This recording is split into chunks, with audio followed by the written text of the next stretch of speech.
Assalamualaikum warahmatullahi wabarakatuh. Selamat bertemu kembali dengan saya di Aku Akuntan. Dalam video kali ini kita akan membahas tentang metode harga pokok pesanan untuk akuntansi perusahaan jasa, dagang, dan manufaktur. Khususnya kita akan belajar tentang yang pertama adalah karakteristik harga pokok pesanan. Kemudian kedua kita akan belajar tentang penetapan tarif dasar BOP pada harga pokok pesanan. Lalu yang ketiga kita akan belajar tentang jurnal mencatat BOP harga pokok pesanan. Yang pertama kita akan belajar tentang apa itu harga pokok pesanan atau job order costing. Harga pokok pesanan adalah biaya produksi yang dikumpulkan untuk setiap pesanan yang diterima dari pelanggan. Harga pokok pesanan ini hanya berdasarkan dari jumlah pesanan yang diterima dari customer yang melakukan pemesanan terhadap barang-barang produksi kita. Karakteristiknya adalah satu, untuk harga pokok pesanan, sifat proses produksinya terputus-putus, jadi tidak bisa secara terus-menerus, karena untuk proses produksi harga pokok pesanan tergantung pada spesifikasi produk yang ditentukan oleh pemesan, jadi akan berbeda-beda. Misal di toko roti ada yang memerlukan memesan roti keju, satu orang lagi memerlukan atau memesan roti coklat keju. Oleh karena itu produksinya tidak bisa terus menerus, jadi terputus hanya sampai pada pemesan tertentu. Produksi ditujukan untuk memenuhi pesanan customer saja. Lalu produk akan beraneka ragam jenis sesuai pesanan.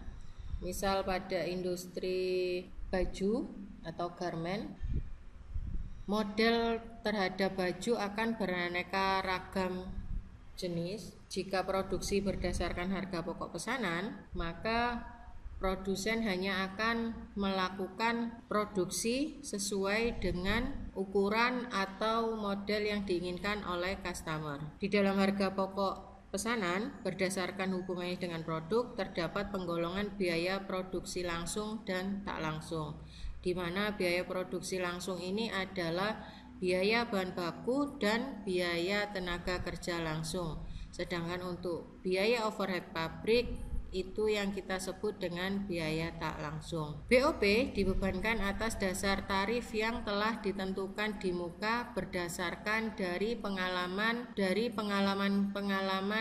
perusahaan yang telah lalu. Harga pokok produk ditentukan setelah pesanan selesai proses produksi dengan cara mentotal atau menjumlah biaya produksi tiap pesanan dibagi dengan jumlah produk yang dihasilkan. Jadi akan berbeda total biaya produksi untuk menghasilkan jilbab ukuran 140 cm dengan total biaya produksi jilbab ukuran 110 cm.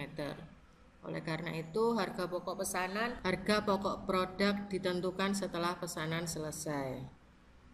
Selanjutnya, tarif dasar BOP, harga pokok pesanan, dihitung berdasarkan biaya bahan baku langsung, biaya tenaga kerja langsung, jam tenaga kerja langsung, kemudian jam mesin, dan selanjutnya ada satuan produk. Untuk masing-masing tarif dasar BOP ini kita akan berikan contoh untuk lebih memudahkan. Yang pertama, perhitungan tarif dasar berdasarkan biaya bahan baku langsung, yaitu dengan cara taksiran BOP dibagi taksiran biaya bahan baku dikali 100%. Kenapa dinamakan taksiran? Ini berdasarkan pengalaman perusahaan di masa lampaunya atau di periode sebelumnya. Jadi berdasarkan pengalaman yang lalu, perusahaan akan mampu membuat taksiran BOP, membuat taksiran biaya bahan bakunya.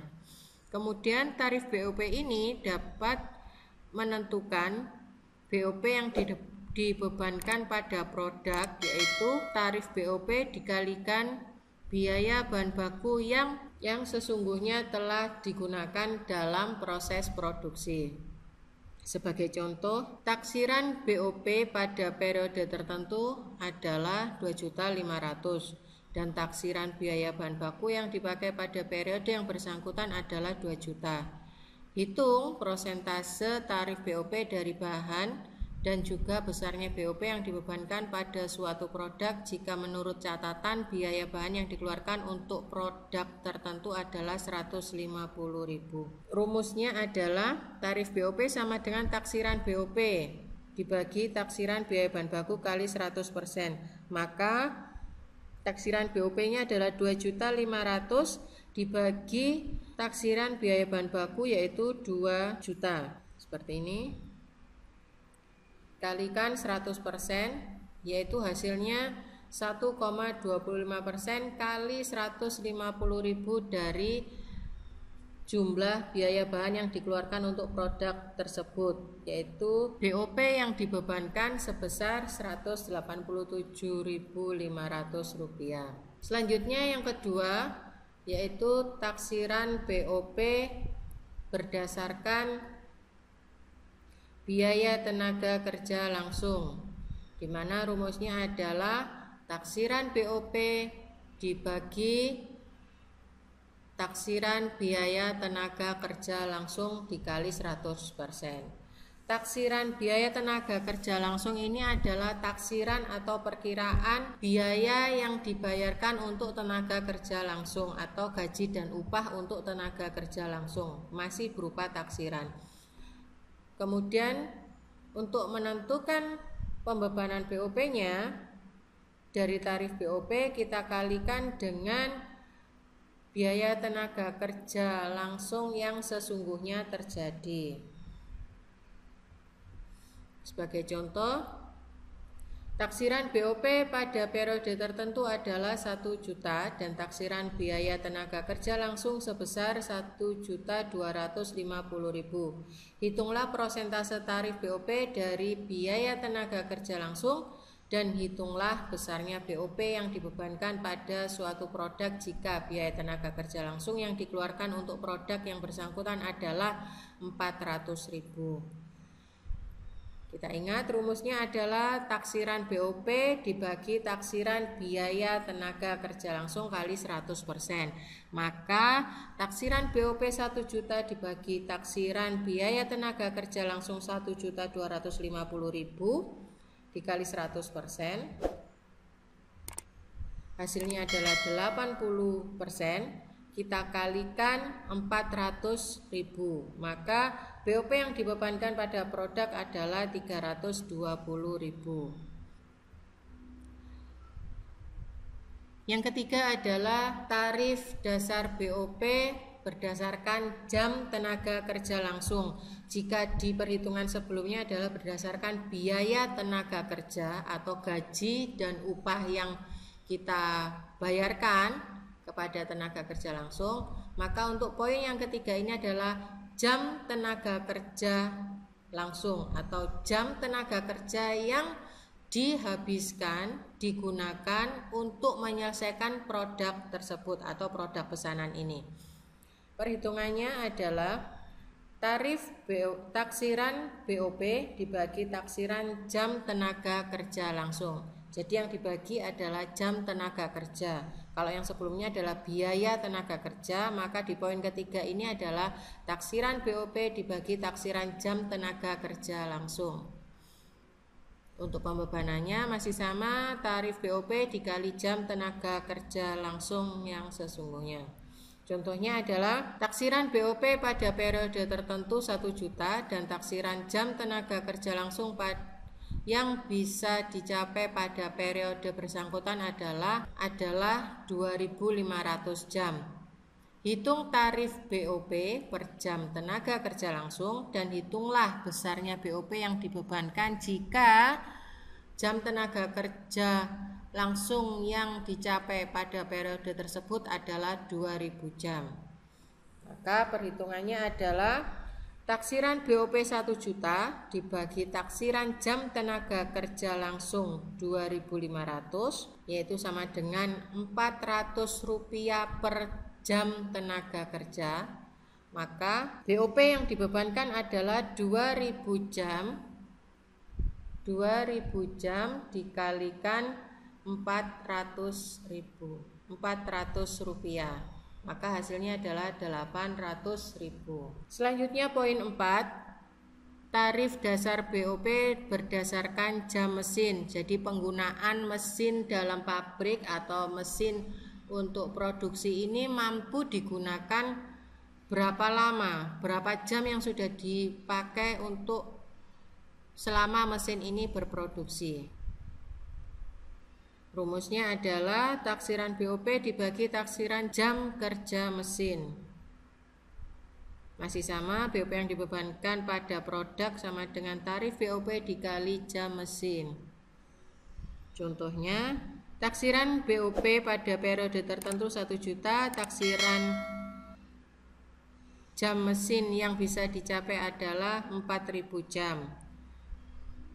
Maka perhitungannya adalah taksiran BOP 1 juta dibagi taksiran jam mesinnya 4.000, kemudian dikalikan tarif BOP, hasilnya adalah tarif BOP. Tarif BOP dikalikan dengan jam mesin yang bisa dicapai, yaitu 3.000 jam, sama dengan 7.500.000.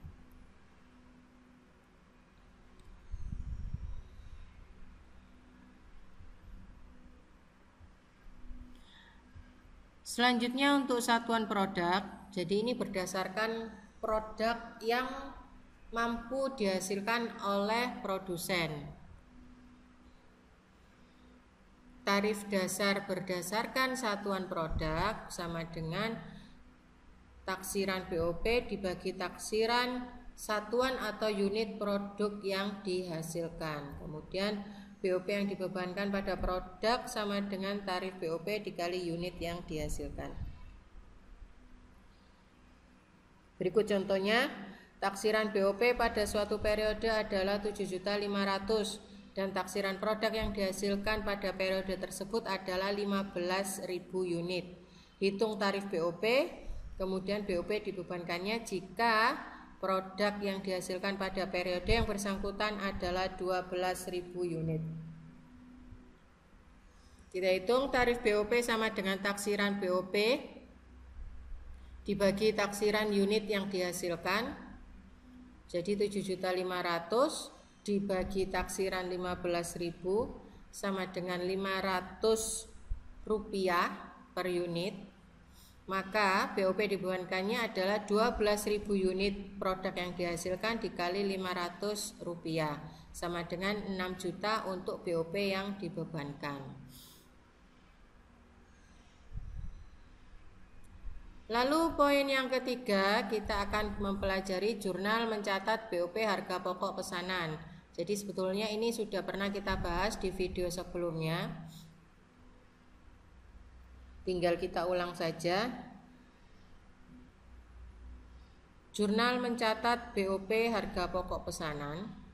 Jadi ketika ada jurnal pembebanan BOP kepada produk, maka kita akan menyusunnya seperti ini. Barang dalam proses, BOP pada BOP dibebankan. Kemudian pada saat kita mencatat jurnal pengumpulan BOP sesungguhnya, jadi jika di akhir periode BOP sesungguhnya itu sudah tercatat semuanya, maka kita susunlah jurnal pengumpulan BOP sesungguhnya, yaitu BOP sesungguhnya pada persediaan bahan pembantu, pada biaya tenaga kerja tidak langsung, penyusutan gedung pabrik, penyusutan mesin pabrik atau sewa pabrik, listrik pabrik, atau jika akun-akun ini tidak diketahui, biasanya kita bisa meringkasnya menjadi BOP sesungguhnya pada akun-akun yang dikredit. Jika tidak ada keterangan BOP sesungguhnya terdiri dari apa saja, maka kita dapat menyusun jurnal BOP sesungguhnya pada akun-akun yang dikredit. Di akhir periode akan terjadi selisih antara BOP yang dibebankan dengan BOP sesungguhnya. Oleh karena itu, kita akan mencatat jurnal selisih BOP, yaitu kita tutup terlebih dahulu BOP dibebankan, yaitu kita debit semuanya BOP dibebankan. Jika tadi di awal BOP dibebankan misalnya 100.000, maka di dalam jurnal ini yang kita gunakan adalah menutup akun BOP dibebankan, yaitu BOP dibebankan pada BOP sesungguhnya 100.000, misalnya seperti itu. Lalu maka akan terjadi selisih antara BOP sesungguhnya yang didebit di jurnal sebelumnya dengan BOP sesungguhnya yang saat ini, yaitu di kredit. Selisih inilah yang nanti akan kita catat atau kita masukkan ke akun ikhtisar laba rugi atau harga pokok penjualan. Nah, cara mencatatnya seperti ini. Jika BOP dibebankan kurang atau lebih kecil dari BOP sesungguhnya, maka selisih BOP debit pada BOP sesungguhnya. Ini disebut selisih rugi. Oleh karena itu kita tutup di ikhtisar laba rugi atau HPP pada selisih BOP. Posisi selisih BOP ini ada di kredit. Jika kebalikannya, misalnya selisih BOP debit pada ikhtisar laba rugi atau HPP, ini disebut laba. Oke, demikian pembelajaran kita hari ini. Jangan lupa untuk like, komentar untuk mengkritiki apa saja yang perlu diperbaiki di video ini. Jika ada pertanyaan silakan tinggalkan di kolom komentar juga boleh. Jangan lupa subscribe dan share video ini. Semoga bermanfaat. Sampai ketemu di video selanjutnya. Wassalamualaikum warahmatullahi wabarakatuh. Terima kasih.